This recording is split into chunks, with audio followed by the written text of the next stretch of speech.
back to Bible versions. First one, study version, with a space between each for notes. You can use the space between each verse to write your own notes. Your notes are blue if you're in the Old Testament. If you're in the New Testament, your notes are green. Blue for Hebrew, green for Greek. But they're your words. The words in the text are black. Your words, if added, even in between the words in that verse, are still green. Pretty cool. Again, back to the Bible versions. Study Bible. It's the Study Bible. Then I have what's on the main website, the Reader's version. And that's just without the columns. It's just read like a book. Good to have. I mean, you can just read. You don't need to worry about notes or anything like that. And then I have what's called the sentence version. It breaks the Bible down into sentences. Now, I realize that these periods and the whole sentence structure was added. In the original, it's not there. But it's added for our benefit to understand what they were saying. So it's important to us. It's good for us. Important sentence structure. There was one word that brought this to my attention that caused me to create this version. It's the word Mary. And Mary, Mary. We can study that at a later date. We will. But the word Mary, what does the word Mary mean? Is what that whole sentence version. Because as reading it, I seen a period. And it was a one-word answer that Jesus gave. You can go find it. Pretty cool. It's kind of confusing.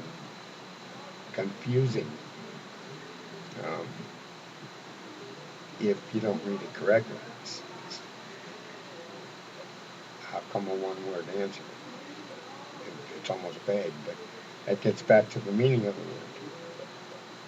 What the word means. It's key. It's key to understanding all of it.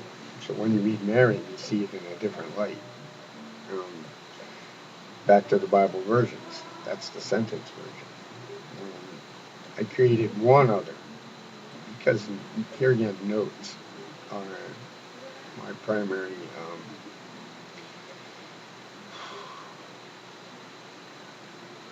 goal to all of this, making notes to make full proof of thy ministry, not mine.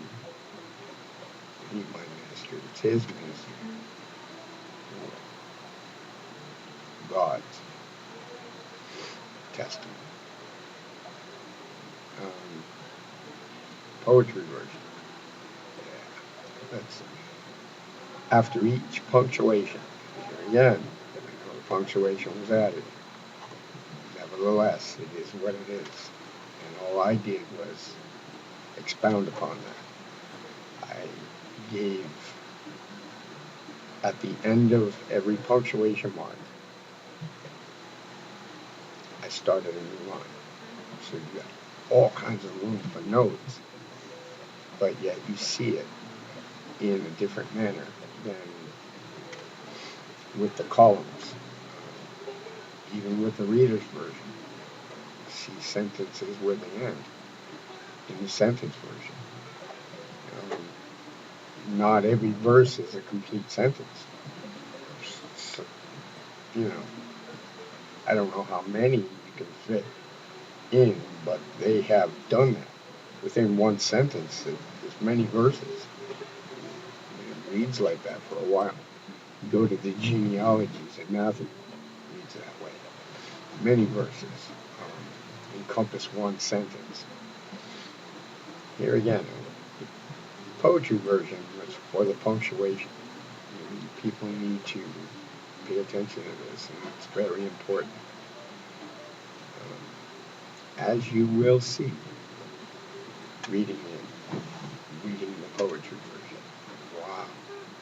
It opened my eyes to what was actually said, how it was said.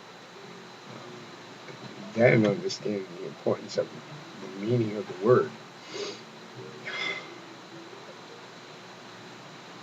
Invaluable. Awesome way to see it. Very cool for notes too.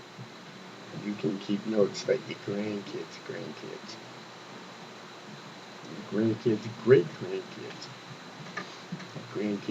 great-great-grandkids can see. Pretty important stuff. Not only can it be shared with them, but it can be shared with the world. Important because it's not just something passed along. This is true Bible knowledge, true Bible truth. The key to it again is the word and the wording. The word and the wording. How it's used. Get to those words to make full proof. Study 1. Study 2. Just to use as an example. Not to persuade but to show tract, path, method to coming to an understanding. Word and wording. It's everything. Lawyers depend on it. Courts of law. Found guilty or innocent according to the wording. Oh. What the fuck is that?